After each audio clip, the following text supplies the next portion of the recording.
A little nonsense is what I need. Now if you wanna get the best of Recording in me, progress. got you smiling, that's for sure.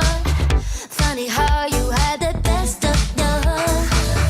I don't know if I'll make it home. I don't know, not like I care. All I know, sound of this gold. Only know I want the best of us. So I dance the night away when nobody's awake. I'll be the last to stay. Dance the night away, no matter what they say. The Open Policy Meeting Session 2 is about to start. The last to stay. Dance the night away, no matter what they say.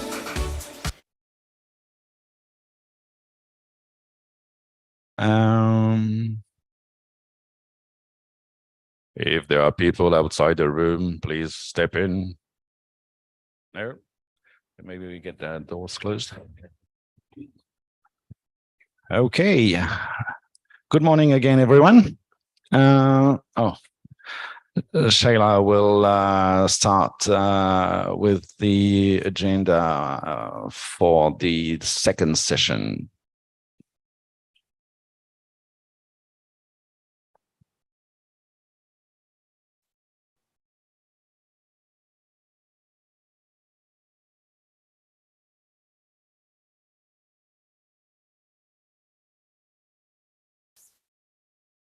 Hello, everyone. Thanks for coming back after the break. I'm Shaila Sharmin, one of the co-chair of PolicySeek, and I will be quickly go through the PolicySeek administration. Already Anupam Da already have gone through it in the previous session. I will go through it again. And this is PolicySeek OPM2, and I am, we have Burton as a chair and me, Shaila Sharmin, and Anupam Agarwal as co-chairs.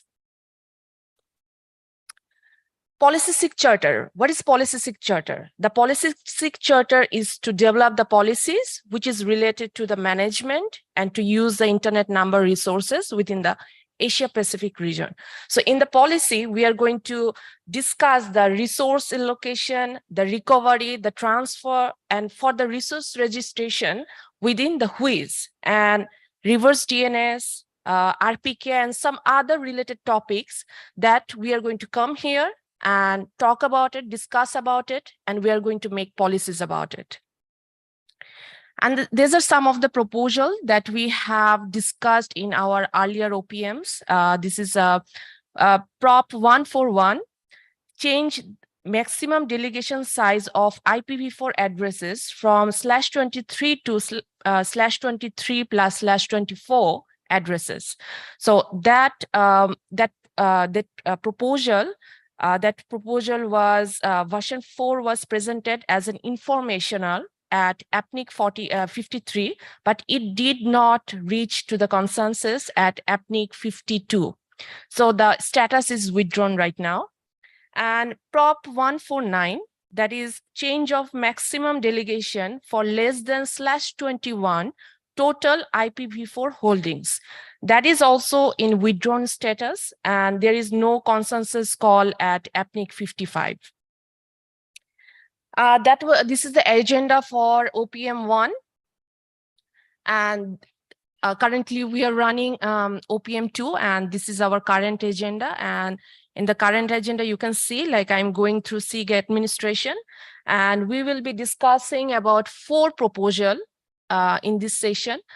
And these are the proposal: Prop 152, 153, 154, and 155.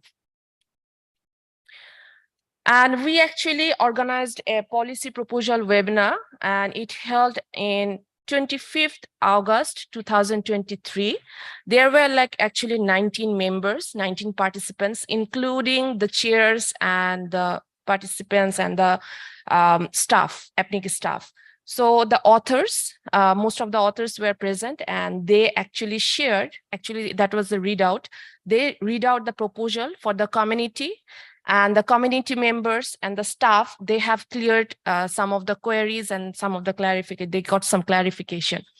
And we have observed, we have organized multiple webinars in before last few OPMs. So this time we actually observed very less participants. So it came to our mind if it is still required or the community still wants for this kind of webinar for us to organize. So our question is, would you like the chairs to continue, the chairs and the secretary to continue organizing these webinars? And how can we together promote community for the participation? If you have any comment, we already got one comment from one of the authors. And if you have any other comment, you can come to the mic later as well, and you can give your comments. We don't have any comment right now. So the next slide, this is the most important slide. I can see some of the newcomers. I already have talked with some of the newcomers. And I think like it is going to be, this slide is going to be very important for them. If you are if you can give your full concentration here, that it will be very useful for you. So these are the implementation steps. This is the cycle you can see. First, an author, a community person, we know that the policy SIG, the proposals, these are the bottom-up process. So we get the proposal from the community, from the people, okay? So the authors, the community people, they are going to submit a proposal. And after that proposal submission, chairs will put it in the mailing list. Okay, in the mailing list, there will be a certain amount of time that people, the community people will get the chance to comment on this topic, on this proposal. They will express their views, they will give their comments, they will support their, maybe they will oppose their, but most of the comments will be related to what they are thinking. So after that, we are here on the third stages.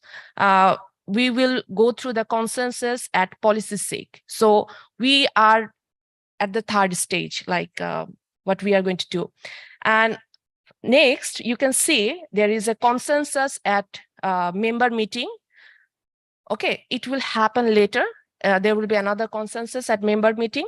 And after that, the proposal will be in a comment period, like it will be again put into the mailing list for a certain amount of time for the final comments to you from the community. And after the comment period ends, there will be EC endorsement. And after that, there will be editorial comment period. And after finishing all the steps, last but not least, the secretariat will implement that policy. So it will depend that how much complicated that policy is. Like it will take very less time, it might going to take very less time, or it might going to take a long time to implement one policy. So this is the full life cycle. And consensus call, it is like very important thing. When someone submits a policy in the third stage, you can see that you have seen that, like we will go through a consensus and sorry about that.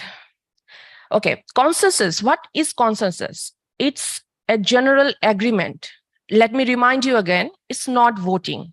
It's a general agreement by the community for taking into consideration the comments. We are actually taking into consideration for the comments in the mailing list and also at the policy at the OPM.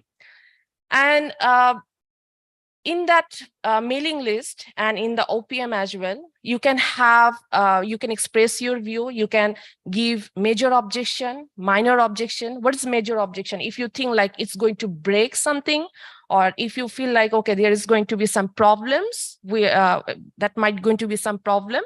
If the policy, if the proposal is passed, you can come and express your views. So participants and the authors, we are expecting, we always expect that participant and authors should work together to resolve any objections. You can also see there is a code of conduct link down on the page. You can go there and like check it. and gauging consensus. The chairs, while gauging consensus, the chair will consider the following parameters, like the mailing list discussion, the discussion at the OPM, and the discussion at the AGM, and of course the confer, which is the very important thing. And how can you access to the confer? You can see there is a link showing on the below, confer.apnic.net. You can go there. You have to log in using your APNIC credential, and you can see that you can give your consensus over there. You can support, agree or not agree, don't agree, you can do over there. So the confer access, all registered conference attendees can access without creating a separate confer account. You don't need to create a separate confer account. If you have already logged in to join OPM, you can simply click on the confer link to access it to participate in the proposal consensus decision.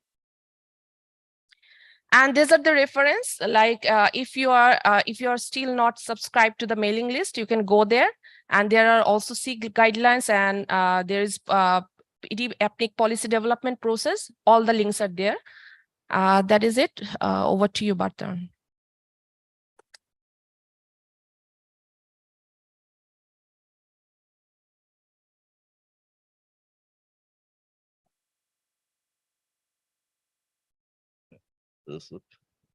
Is it? Hello. So Prop 153 proposed change to the policy development process. The problem statement: there's been a confusion with the deadline for submission of a proposal, and so we're trying to address this. So the objective of this policy is to define the deadline and remove any possible confusion. The situation is in other regions is not applicable in this case. So the proposed policy solution, chapter 4, proposal process. A policy proposal must go through the following chronological steps in order to be adopted by APNIC. Step 1, discussion before the OPM. Formal proposal must be submitted to the policy SIG chairs from midnight the day following the OPM, and 5 weeks before the next OPM. So that will give you 11 months, a bit less. The proposal must be in text, which clearly expresses the proposal with explicit mention of any changes being proposed to existing policies. The Secretariat will recommend a preferred proposal format as it's mentioned in section 5.4. Accepted proposal will be sent to the policy SIG mailing list by the chairs for discussion at least 4 weeks before the start of the OPM. So it gives us a week to go through it. If the 5-week deadline is not met, proposal may still be submitted and presented for the discussion at the OPM. However, no decision may be made by the OPM regarding the proposal. The proposal will need to be resubmitted in time for the following OPM, if the author wishes, of course. If the author is not able to present the proposal at the OPM, in person or remotely, the proposal will be dropped by the chairs. However, it can be submitted again as a new proposal for the next OPM. If a proposal did not reach consensus, it will have to be amended to address the issues raised before resubmission and sent to the policy SIG chairs before the 5-week deadline. Otherwise, it will be dropped. Advantage, it removes any confusion in the actual text, and there's no disadvantage with this modification. Impact on APNIC is minimum, just editorial changes. And the reference is the PDP. And that's it for my presentation. I'm going to have questions. Do we have any questions? Jordi? Jordi Palet. I have, I don't think if it cannot be presented for any reason, the reason may be not just because the author, it may be because no time in the agenda. I don't see the need to resubmit a new proposal. I think it's much simple to keep it in the loop because it avoids also work for the chairs and for the secretariat. You know what I mean? No. In other regions, if you cannot present the proposal for whatever reason, why you need to resubmit it? You just keep it on the loop until it can be presented. The reason you need to resubmit it, it's because we're dropping the proposal. It's easier this way. I understand your point of view, but it's easier this way. If the author don't present it, either in person or remotely, he has his reasons, obviously. So we drop the proposal, and he can just resubmit exactly the same proposal with a different number. But it may be the reason it's not presented is not because the author, is because there is no sufficient time in the agenda, for example. I've never seen that happen. Maybe in other regions it did. I have seen that in other registries. So the thing is, when we have it happened before, we have many proposals.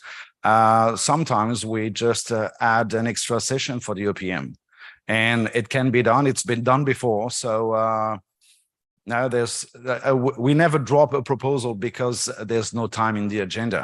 We make the time. I still think that dropping it and resubmitting again the same is more work and no advantages. But well, it's not. The result is the same, but it's more work even for the staff. It's not more work. It's just sending an email. So you don't have to amend it because there was no discussion on it. You need to update the web page. There is more work for the secretariat, and I think we can avoid that if it's not necessary. I have other minor comments. They are editorial. I think they can be addressed easier in the mailing list, and then maybe if it reach consensus, we can also take them in the last call. You could have said that in the mailing list. Yeah, thank you. Aftab? Hi, Aftab Siddiqui, speaking for Aftab Siddiqui. Number one, I do not support this proposal. Number two is why Secretariat and the chairs need 5 weeks to review a proposal. It's not 5 weeks to review, it's 1 week.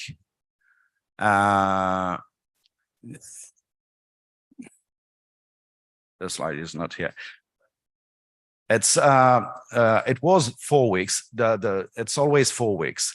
The proposal has to be put on the mailing list 4 weeks before the OPM. So we're just, most of the time, we end up posting the proposal less than 4 weeks, because by the time we receive it, we treat it and we review it and address any issues that can be done. It's a bit less than a week. So instead of publishing the proposal late, we just take a week ahead to address anything. It's just to make it clear. Okay, thanks for that. Most of us have been part of this SIG and how policy works. The moment you submit a policy proposal, it shows up on the mailing list. The moment it shows up on the mailing list, most of the discussions ended within a week. That's how it is. It's been like this since forever I can recall. True. Giving 5 weeks time doesn't make any sense. 4 weeks is more than enough. I would have voted for 3 weeks or even 2 weeks. There should not be a 5-week deadline. That's too much of a time. Things can change in that 5 weeks. I don't think so. That is a valid requirement to put in there. Yes, you can propose the policy any time of the year. but restricting that it has to be done 5 weeks prior to the OPM is not a valid reason. As I said, I do not support this proposal. Thank you. Jordi Palet again.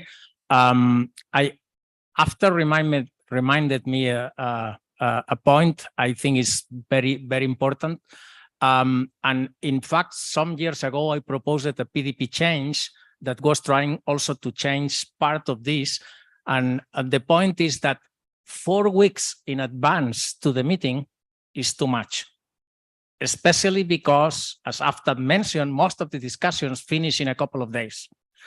I understand that in this region, and it's the only region it happens, I believe at least APNIC make translations of the policy proposals, and they need time for that and time to meet their constituency to discuss the policy proposals. I understand that, but I will also aim, even in that situation, to reduce the 4 weeks instead to now say 5 weeks. I understand that the additional week is just for you to review, but I really think that we should aim for less time, not more time. The point is, and you put it right there, some regions need to translate the policies and talk among themselves. And if you follow the mailing list, you can see that most of the time, the Japanese Policy Forum publish their comments about a week before the OPM, sometimes less. So if they don't put it before, it's because they're still working on it. So the 4 weeks deadline is and will stay. If this proposal doesn't pass, it will still be 4 weeks. And I'm not sure reducing it is a very good idea, especially for the other people to work on the policy.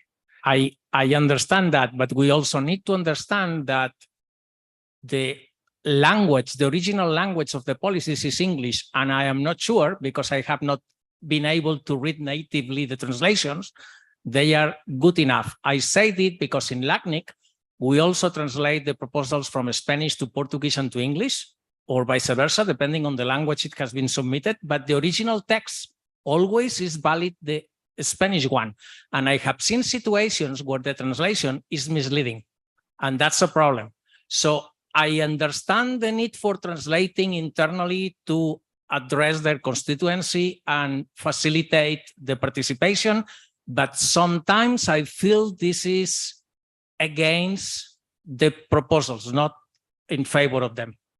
Okay. Do we have someone from the Japanese Policy Forum in the room who could tell us more about the timeline they're using? Nope.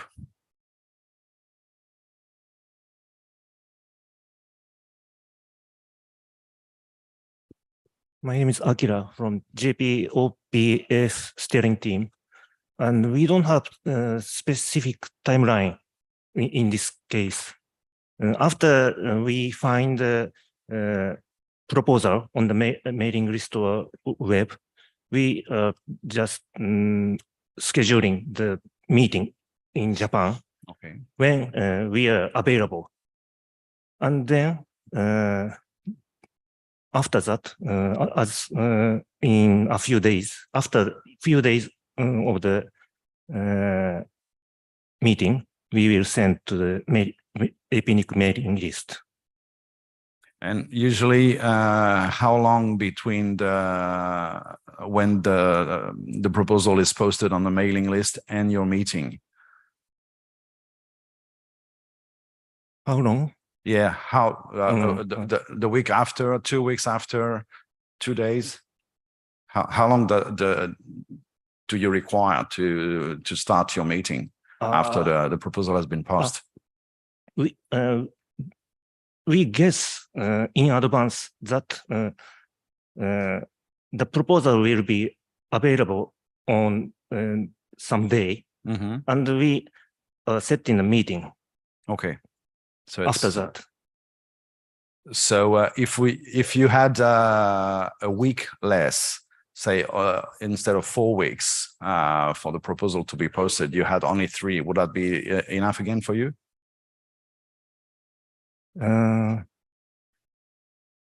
I think we can do, but if we know the time when the proposal will be uploaded, Mhm. it's easy to schedule in Okay. advance. That's provided that the chairs can actually publish the proposal in time. Because sometimes we receive proposal just before the deadline. And by the time we review it and accept it, sometimes you'll have about 3 weeks. So if it works for you, we might consider dropping it to 3 weeks. So we have another comment, and after this comment, we will go for the consensus call. After Bhai, please. Aftab Siddiqui, just to remind the proposer, once the proposer is on the mic, should not be considered as the chair of the policy SIG. Just an FYI. Yes.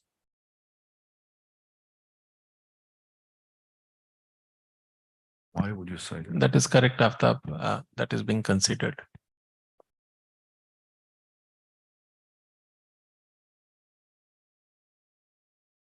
Please,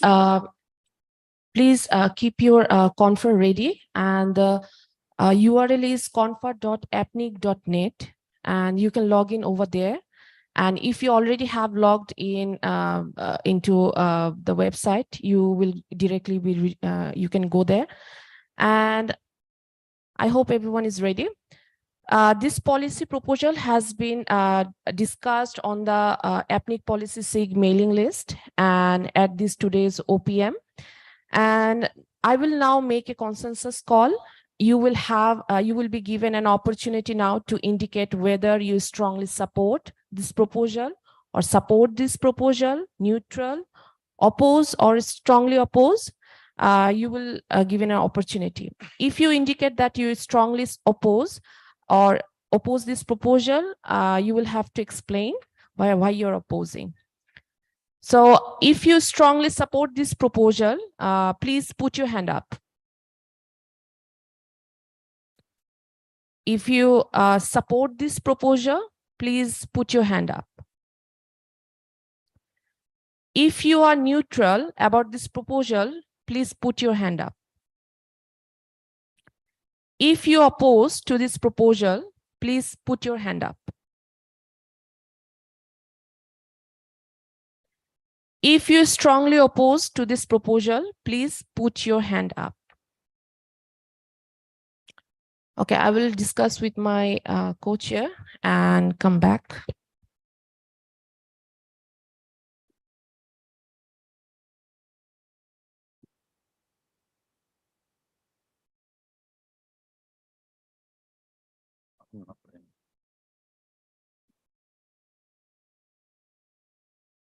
I have conferred with my co-chairs, and we have noted the community's comments for the comments for the against adoption of this proposal. As the community has failed to reach a consensus on this proposal, the chair will send it back to the mailing list and the author to consider whether it can be amended or should be abandoned. Thank you. Thank you, Barton. Thank you.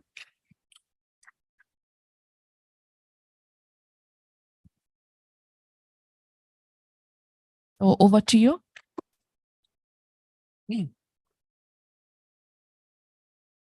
I now invite the author of proposal Prop 152, reduce the IPv4 delegation from /23 to /24. The author is not here, so we have received a request and Pankaj Chaturvedi will present it.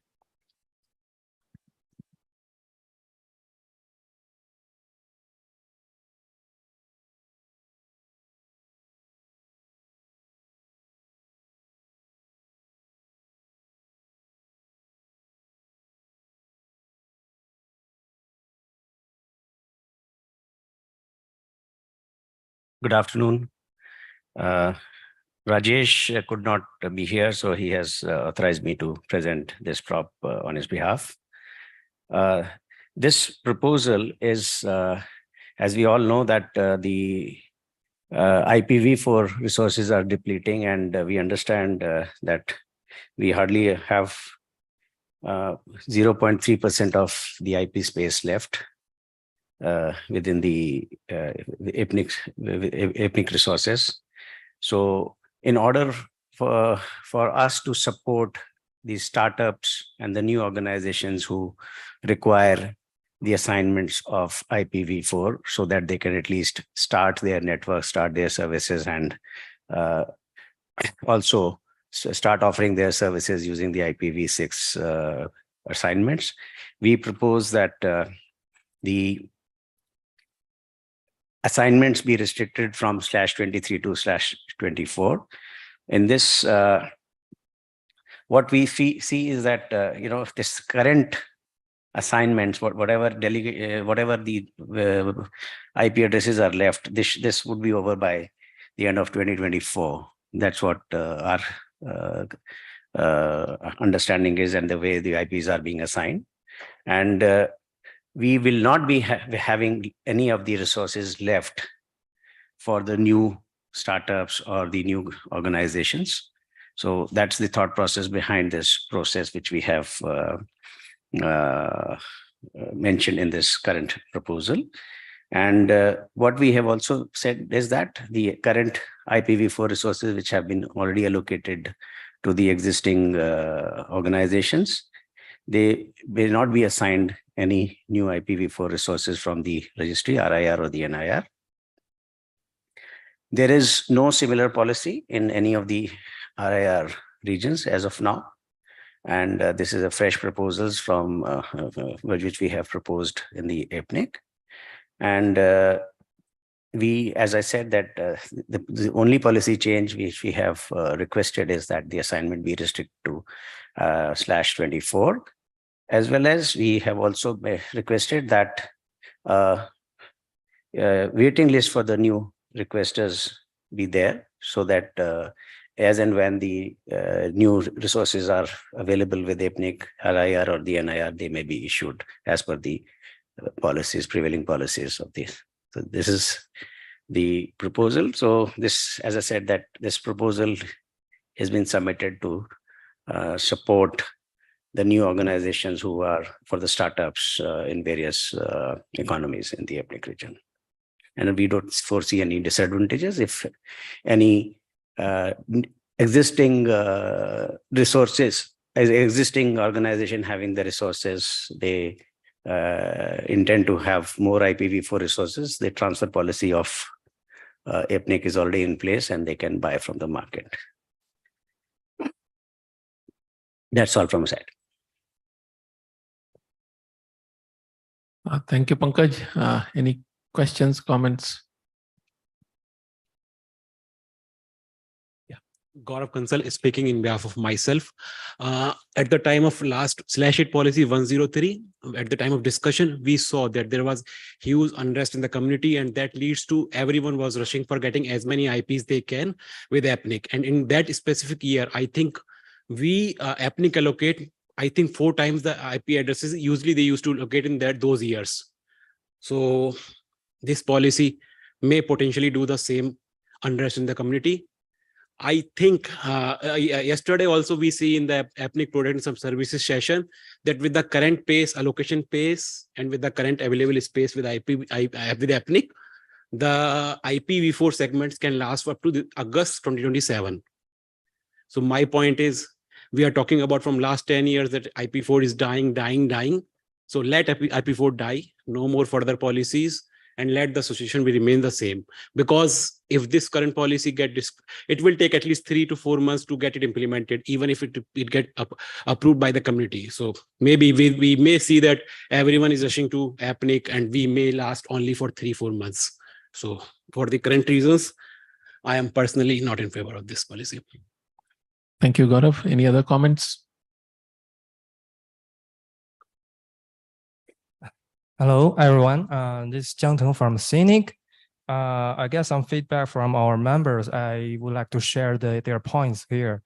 And they think that it is hard to accept this proposal. They already feel that there are not enough addresses.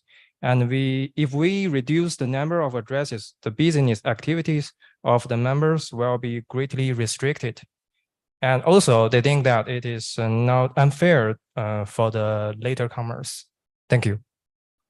Thank you. Any other comments?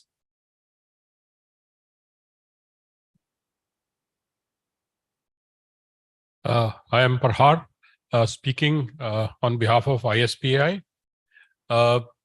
See, what we have to understand here is that IPv4 space is running out. It's a very clear, open fact. The IPv4 space, if bought in the market, is pretty expensive. Companies which are coming up, organizations which are coming up, new startups, for them to buy this kind of resource is very difficult. So this is just a way of helping those companies, those organizations out. And mind you, it is open for the whole region, this policy. It will help them to at least find their feet before they are able to set up their systems and their revenues in place. And if they need more, they can go to the market and buy it. So I strongly support the proposal so that we are able to help out more people in the region. Thank you. Any other comments? Seeing none, I will now make a consensus call. You will be given an opportunity now to indicate whether you strongly support the proposal, or you are neutral, or if you object to the proposal or strongly object to the proposal. If you indicate that you strongly oppose to the proposal, then you will be expected to explain the reason for your strong objection. Also, at this point in time, I request everyone to log on to confer.apnic.net to provide their opinion. Meanwhile, in the room, if you strongly support the proposal, please put your hand up. Thank you. If you support the proposal, please put your hand up. If you are neutral about the proposal, please put your hand up. Thank you. If you oppose to the proposal, please put your hand up. Thanks. If you strongly oppose to the proposal, please put your hand up.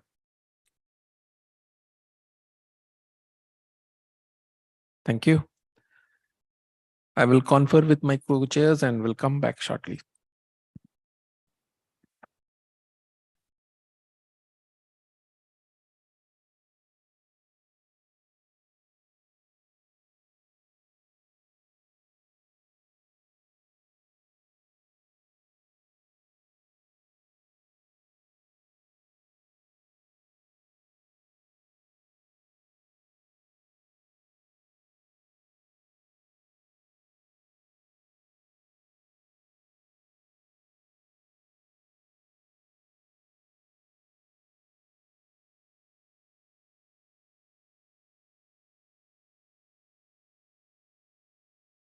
So thank you everyone for your patience. We have considered what was the discussion on the mailing list. We have considered what was the temperature in the room. We have considered what we see in the confer. And based on that, it is felt that the community has not reached to a consensus on this proposal.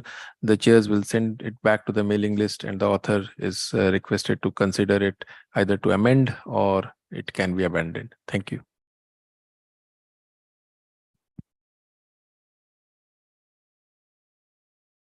Button, we can move to the next one.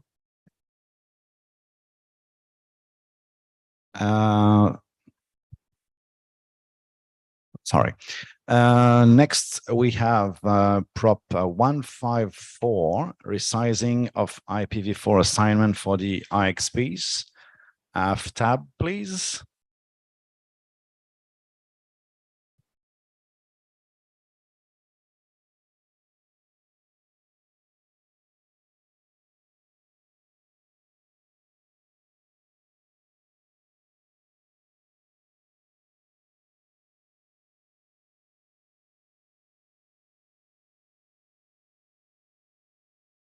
Thank you, chairs. Aftab Siddiqui.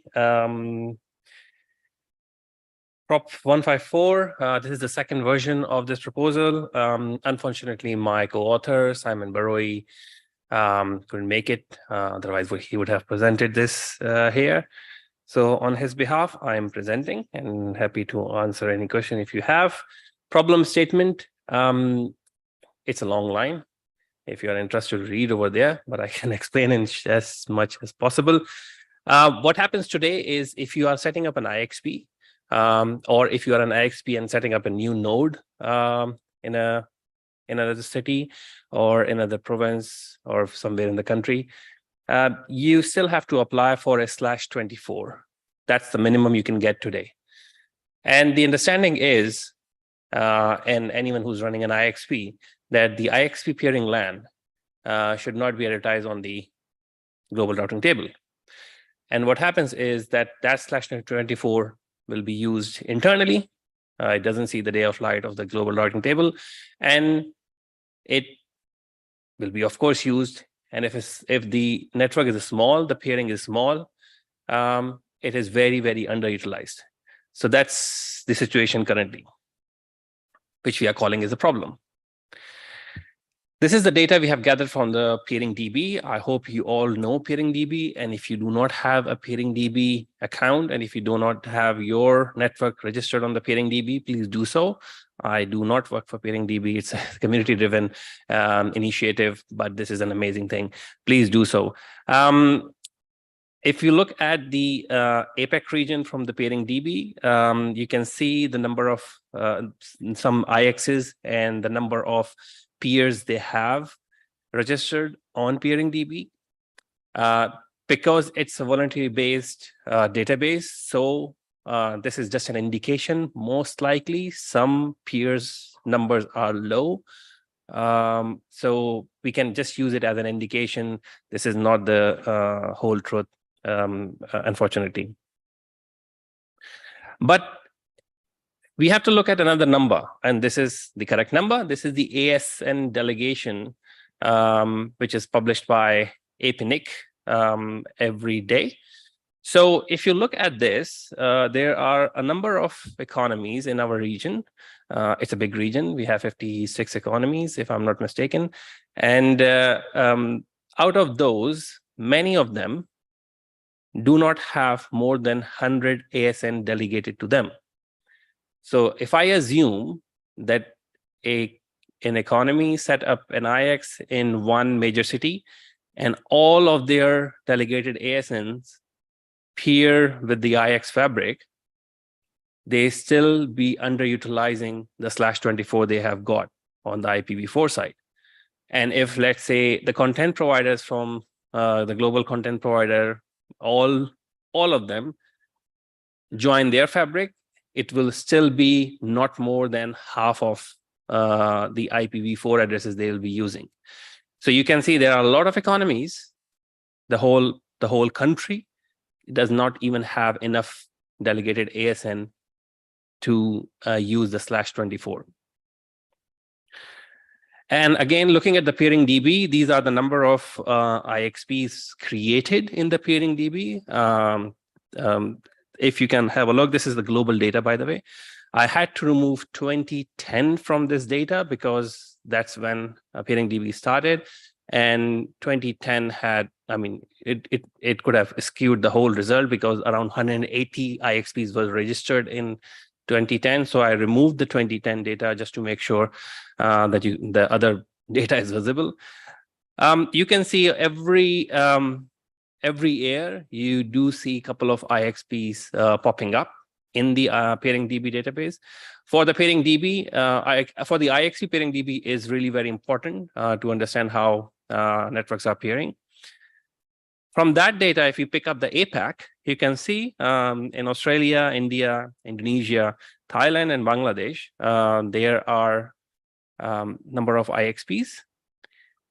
But other than that, in the APEC region, there is a big gap to establish IXPs. And if you look at the Pacific region, and if you look at Southeast Asia, then there are really big gaps where you can have IXPs. And if you correlate this data with this previous graph, it's hard to go back. With this graph, you can see most of the economies listed here are not listed in the IXP database. So you can understand what I'm trying to say, what we are trying to resolve. Now, objective of this policy is that by default, an IXP will get a /26. If they can justify that, if there are more ASN in the economy and they think that they can have that many peers on the fabric, they can get a /25. And if they can prove they can get more than that, of course, they can get a /24. But by default is 26. Situation in other regions, similar policy has been adopted by RIPE and CC. RIPE 733 is the number for that. There are certain changes which we are recommending. Current policy is very, of course, it doesn't address the problem which we are trying to resolve. Here are the proposed text. As I said, it's a long text, but I'll just leave it here for you to understand. I just need to clarify a couple of questions which were raised during the on the mailing list and during the APNIC session, and I would like to thank the APNIC team for allowing me to respond to some of the questions and concern.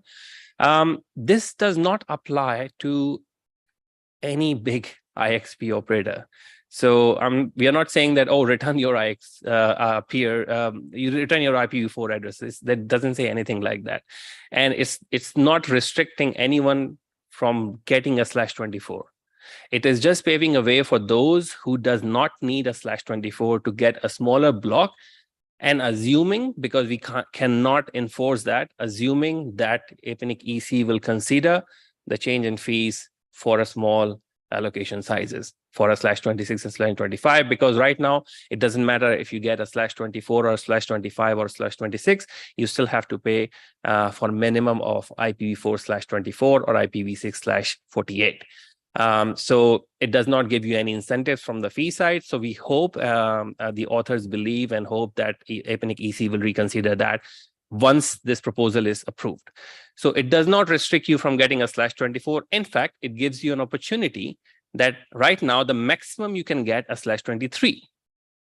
And if you are an IX and would like to get, and you already have received 2 /23, and if you would like to have more POPs in the country or in the region, the only thing you have to do is you have to secure, get transfers. There is no other way. But what we are suggesting that if you already have a /23, you can request for more. The total should not go more than /22. So you can get 2 /25, you can get 4 /26. So you can expand to smaller regions, smaller cities in your economy, in your region. So it gives you incentives. It gives incentives to bigger IXPs as well. So this is the whole crux of our proposal.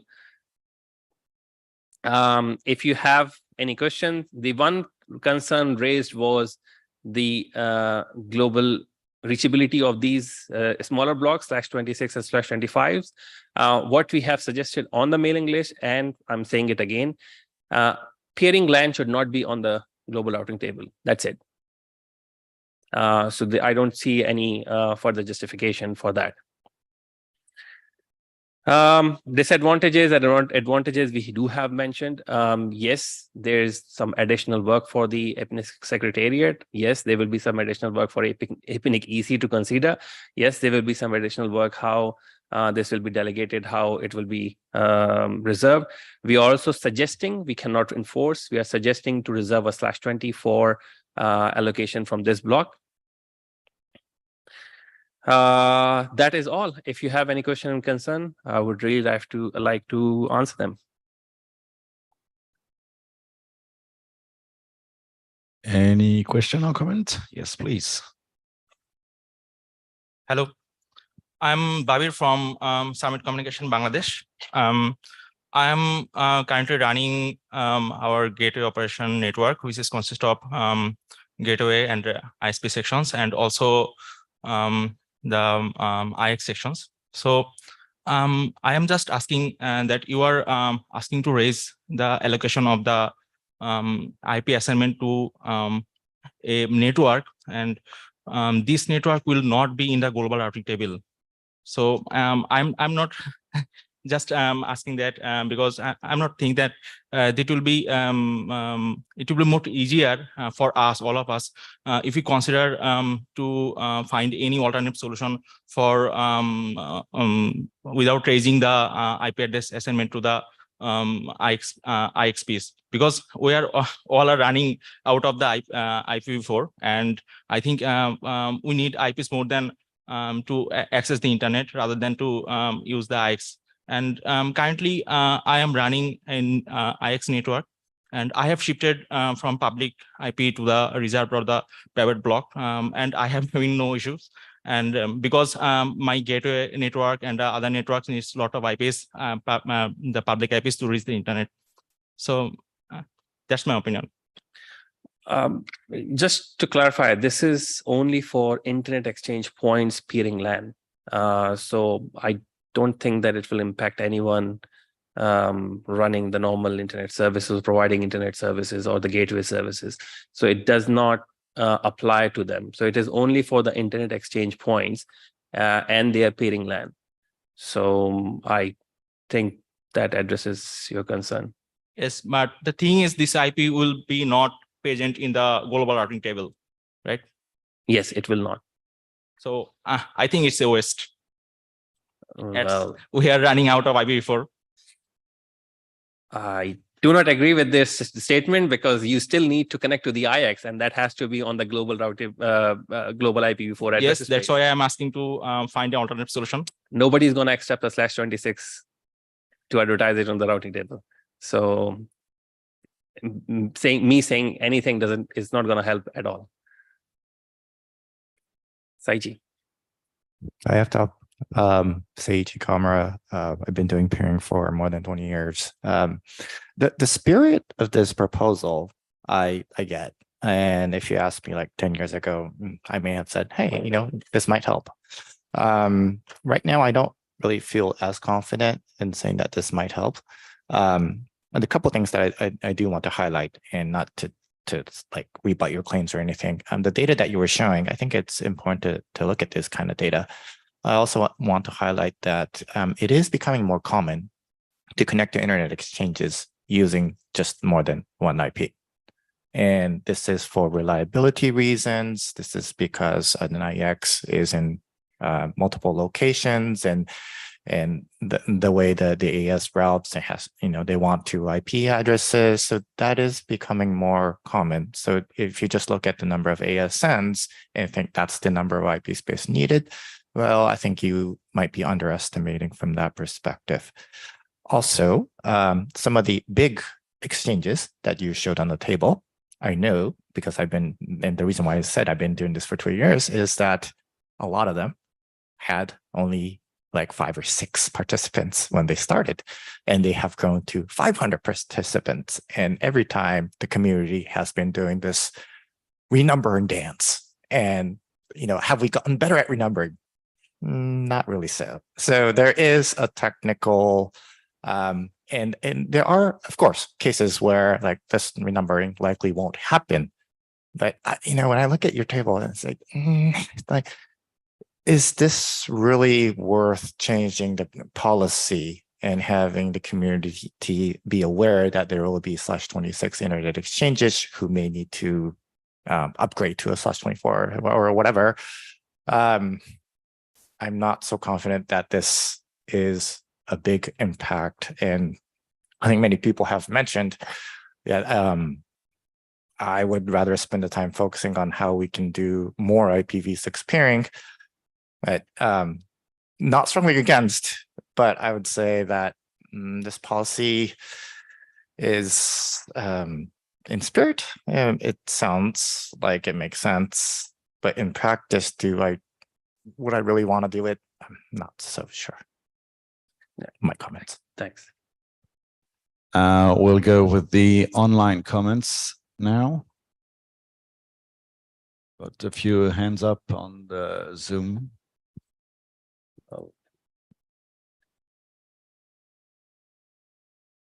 Okay, so, is it okay for me? My name is Katsuya Toyama. Okay, Yep. can you hear me?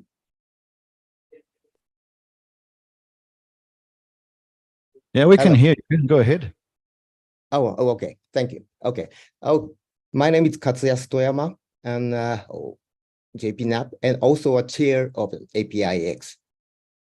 As Aftab mentioned, this Monday, we had a workshop and to discuss this topic. And we have not gotten a complete consensus. And some are saying about a positive comment that, of course, we understand we need to save the IPv4 space for new future new IXPs. And also our small islands and economies can save the cost for IPv4 address space. And because they have to pay for much for 20/24. But on the other hand, overall, the negative comments are coming up. So already, as Sage mentioned, the renumbering is needing very big efforts. Maybe you cannot understand, and maybe you underestimate our efforts, not only the IXP side, but also the network side. We have to prepare the renumbering for maybe 1 year ago, 1 year before. Okay, and every time we are announcing about the renumbering and asking networks connected to our internet exchange to change that. That is a very big effort for each. So if this proposal is adopted, and that's /26 is the first one, then growing the internet exchange, then 21/25 and second /24. Yeah, such kind of an effort needs to be repeated. So it's not good for all the networks. Okay, so /23 isn't bigger. Yeah, so that is I understand. But then /26 is looks too small. So this is my personal comment, but then we'll please reconsider about that. And during that, please do not underestimate it, the effort to renumbering. Thank you. Thank you.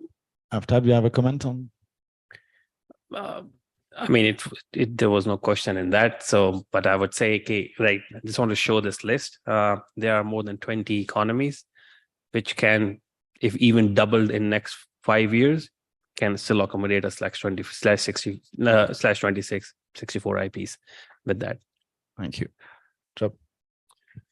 My name is Job Snyders from Fastly.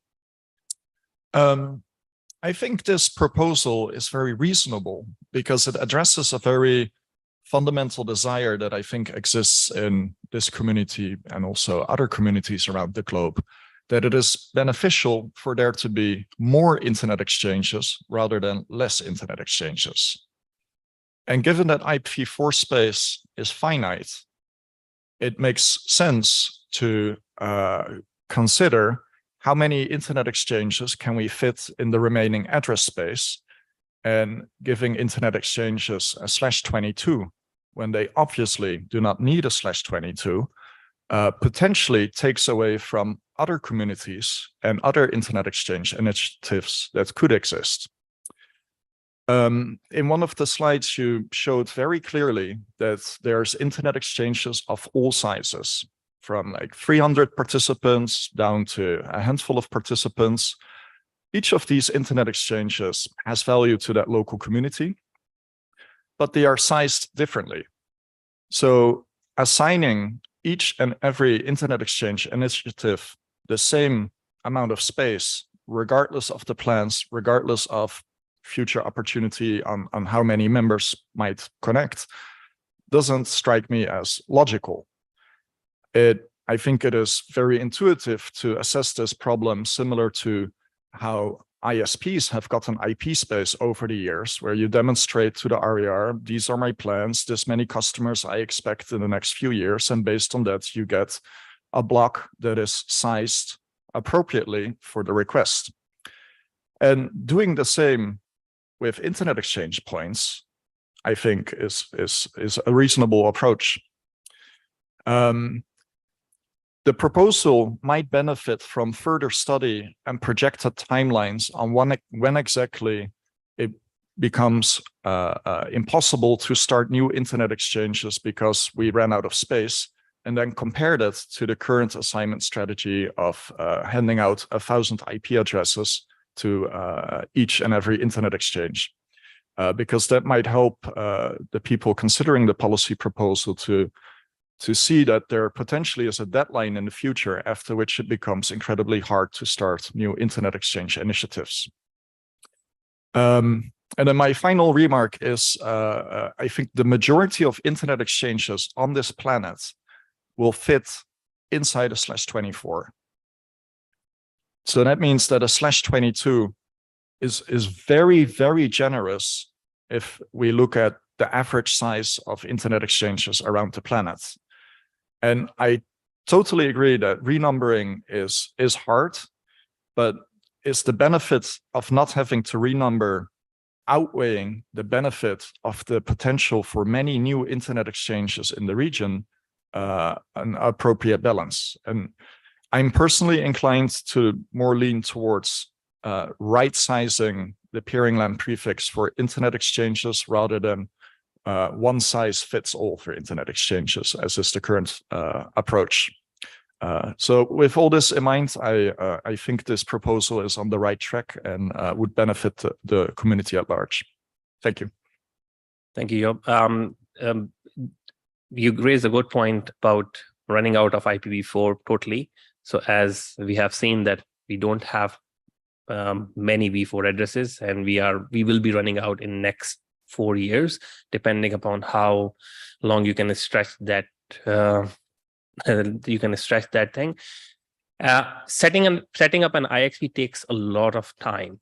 And if you are talking about new economies, APNIC has been working on this initiative for a long time. It takes a couple of years to even set up an IX. And if we run out in 4 years, then we're gonna tell those small IX that, sorry, we don't have v4. So if we go with this policy, you will be reserving a /20. So at least you can have a couple of dozen more IXPs in the region. Suman. Hi, this is Shuman from. Excuse me, Suman. We have Sanjeev on the line first before you. Sanjeev, if you're still online. Yes, sir. Go ahead, Hi. please. Yeah, I have a concern here on terminology. May I say that we are not short of IPv4 addresses, we are short of globally routable unique IPv4 addresses. And that is what we should conserve. If we can sort of agree on my formulation, then Aftab, since the IPv4 addresses being assigned under this policy are not globally routable, they do not affect the number of IPv4, the shortage, because IPv4 addresses are not in short supply. It's globally routable IPv4 addresses that are in short supply.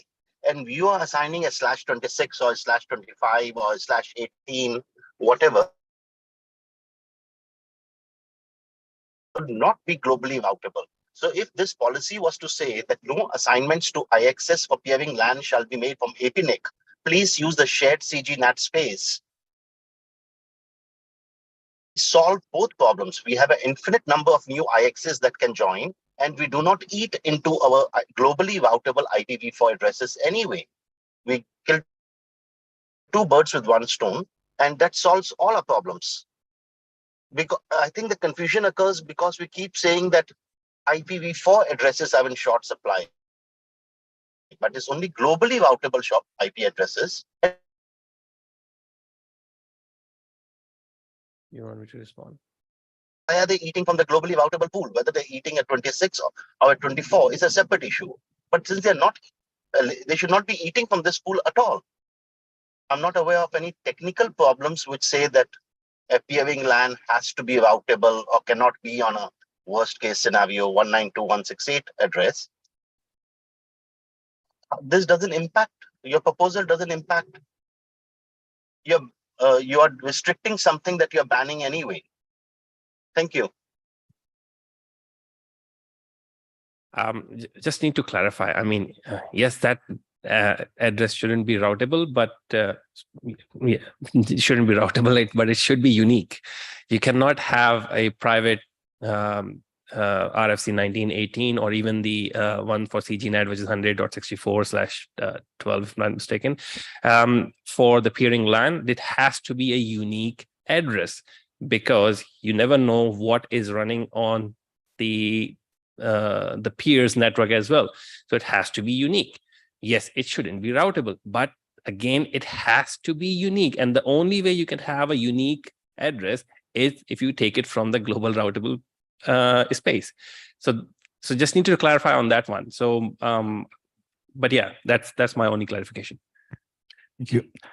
Suman? Hi, this is Shuman from now representing BDIX in my personal capacity. The existing APNIC policy actually doesn't allow any ISP to get multiple allocation. And the problem we are facing, we want to expand in different locations. And either we have to have a different IX license and registration, then we can only apply to APNIC for IP addresses.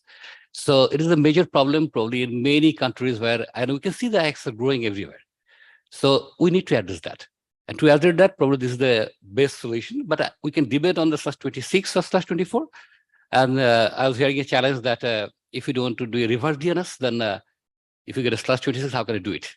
So probably an alternate suggestion could be that the minimum allocation can be a /24, but if they want to go to a new POP, they must justify that earlier POP is consuming more than /26. Otherwise, they have to state that and use it in the other IX. So that we can address the reverse DNS problem. We can conserve the IP and IXP can grow. And up to /22, they can have actually multiple POPs. And this list suggests that /26 is good enough for even many countries. And echoing with that private address blocks is not a solution here. We need unique global IP addresses. Thank you.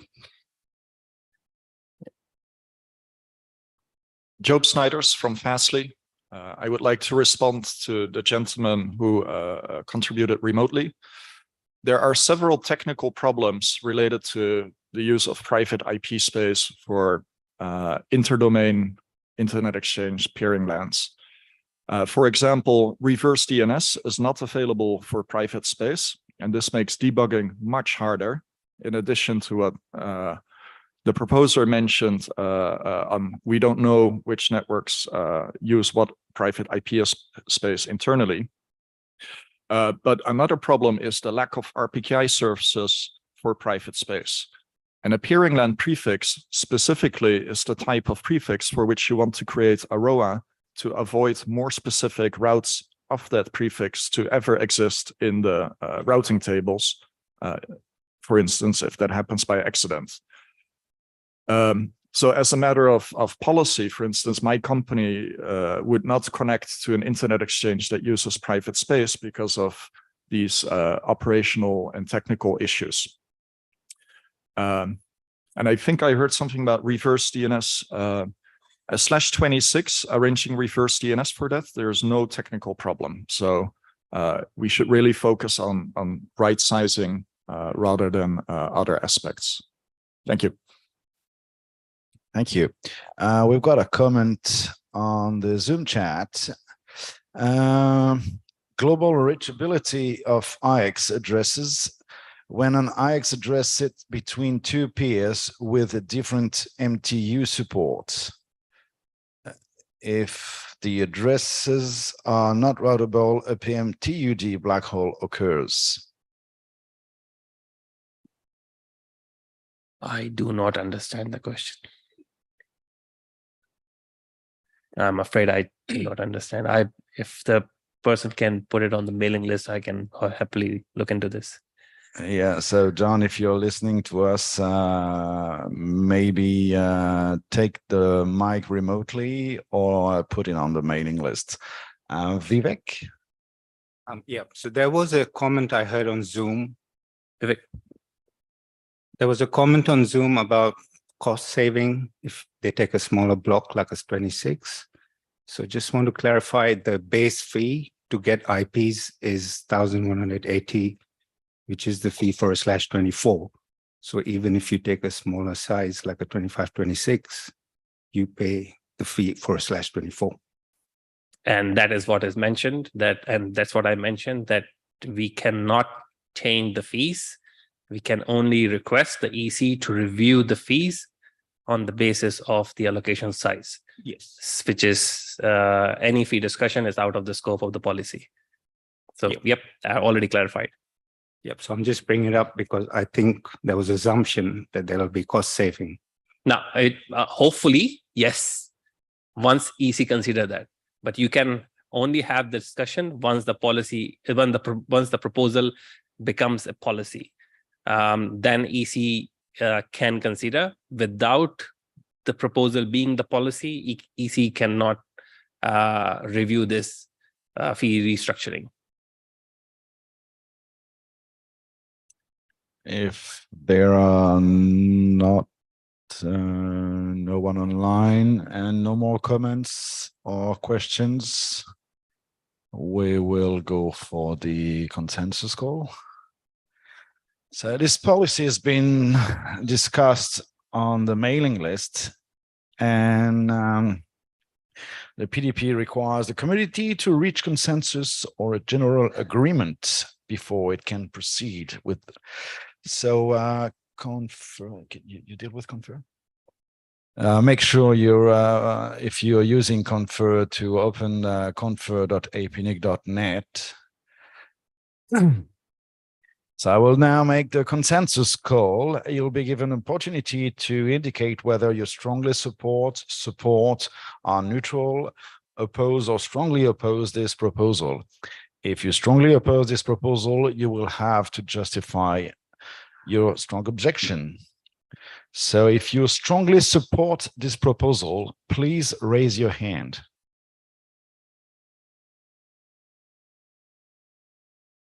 Thank you.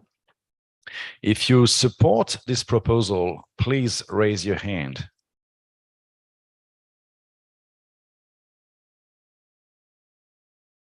Thank you.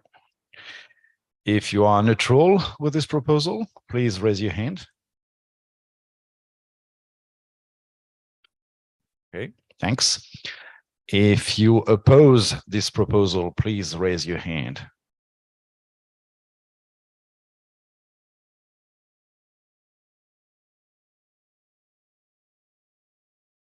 If you strongly oppose this proposal, please raise your hand. Thank you. We'll now confer with my co-chairs and we'll come back to you shortly. Thanks.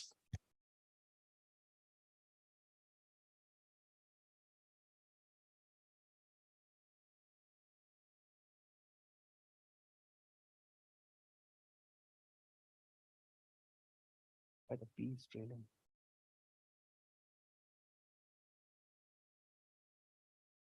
Thank you.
I can sing a song.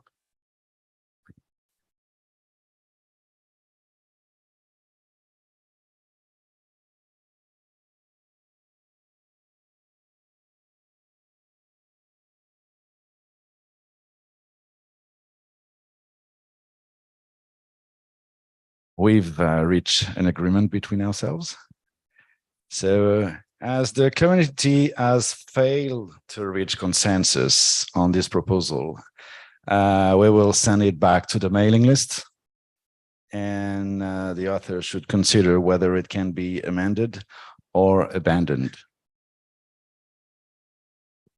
Well, it's up to the chair. I can't say much. I'm not sure how the consensus was measured, but anyway, I'll stay with the chair's decision. So back to the mailing list? Yeah. Yes. Thank you, Aftab. Well, you can stay here because you're doing the next proposal. A song would have been much better. So our next proposal is Prop 155, IPv6 by assignment for associate members, and the author is going to present Aftab Siddiqui Bhai. Please carry on. All right.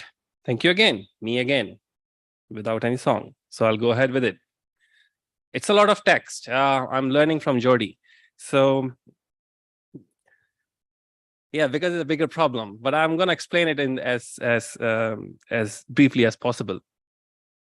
The problem we have right now is there is no disassociation between getting IPv4 or IPv6 when you become a member. So there are two categories. There are multiple categories of the membership, the membership tiers, they're called. Once you join APNIC, you join as an associate member. As an associate member, you do not get any address space. The moment you apply for address space, it measures it on the basis of either you get a /IPv4 and a /IPv6. It doesn't matter if you only apply for a V6 and say, I don't need V4. Being a good netizen, you are saying, well, I don't need V4. I want to run everything on V6. It doesn't incentivize you in any shape or form. And that we think is a problem. We presented this 2 years ago. It was accepted in the policy forum, but there was a clause associated in that proposal to reduce the fees. Fees cannot be discussed on the policy forum, and that's why it was sent back. It was dropped. So I'm bringing that back without associating it with any fee change in the proposal. Yes, there's an implicit suggestion that it should be considered by the EC, but it is just a note. It's just a suggestion. Nothing more than that. We are only talking about the specificity of the assignment of IPv6. Objective: provide an incentive to small enterprise and academia researchers to receive IPv6 assignment. This is a situation in some other RIRs. This is only good for reference. Of course, the problems and issues are unique in every region. But it gives you a quick idea that what is happening in other regions as well. What we are proposing is when a member joins as an associate, they should be able to receive IPv6 and IPv6 only PI space up to /48, which is the minimum allocation size for any N-site or enterprise right now as well.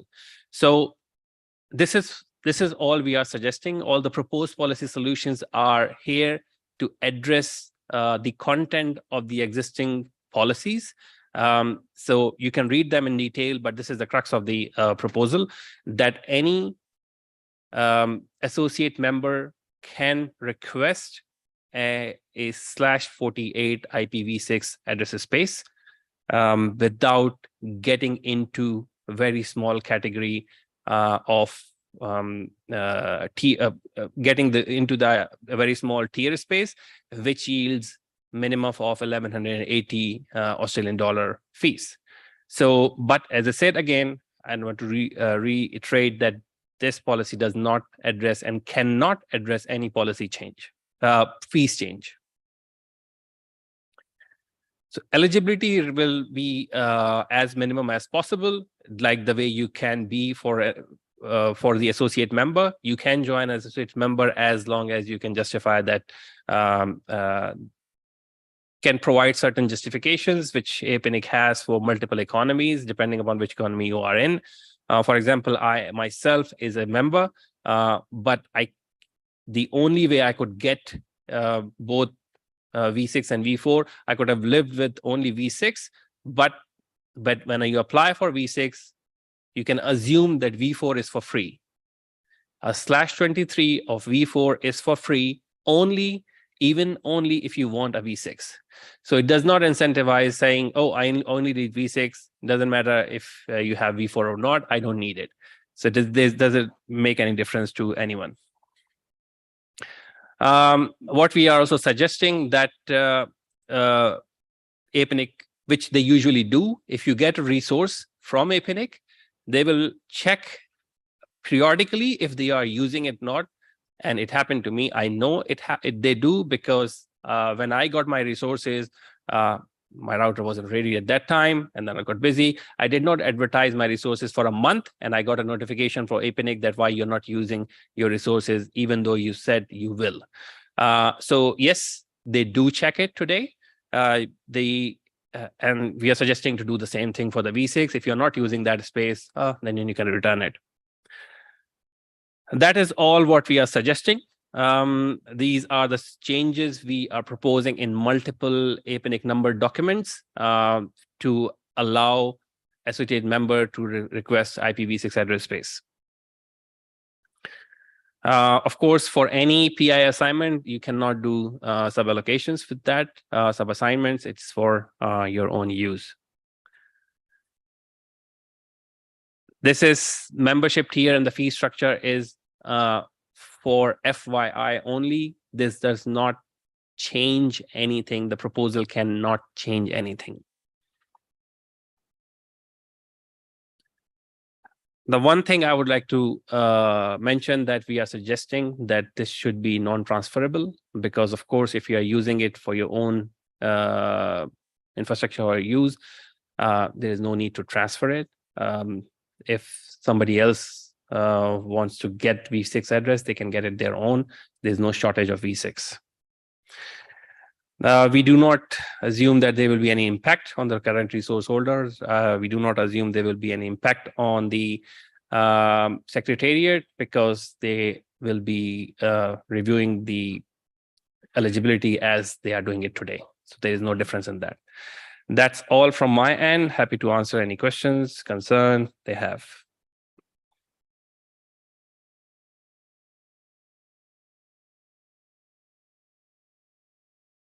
Do we have any questions? Please come to the mic.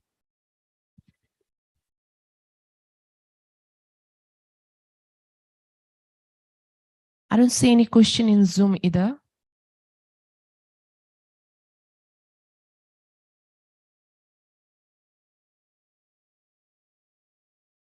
Okay, as we don't have any comment or any questions, this policy proposal has been discussed on APNIC policy SIG mailing list and at today's OPM. And now I will now make a consensus call. And before I start making my consensus call, please log into your Confer. That is confer.apnic.net. Please keep it ready. You will be given an opportunity now to indicate whether you strongly support this proposal, proposal, neutral, or oppose, or strongly object to this proposal. If you indicate that you strongly oppose, we would like to hear from you. If you strongly support the proposal, please put your hand up. Okay. If you support this proposal, please put your hand up. If you are neutral about this proposal, please put your hand up. If you are opposing to this proposal, please put your hand up. If you strongly oppose to the proposal, please put your hand up. Okay, I don't see any strongly oppose or oppose in the room. Let me discuss it with my chairs and co-chairs, and I will come back shortly.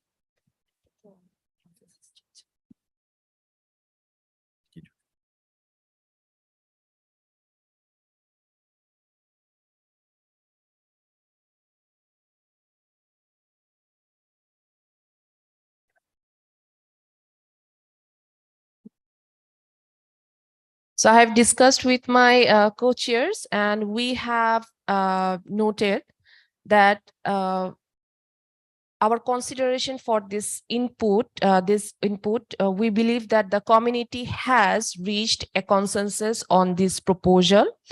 So at the as a next step, the PDP is to take the proposal to the AMM and seek a continued consensus there. The proposal will then be posted back to the mailing list for a 4-week comment period. And if required, the period will be extended up to 8 weeks. So we will be going through it at AMM again. And thank you so much, Aftab Bhai, for your proposal and for presenting it to us.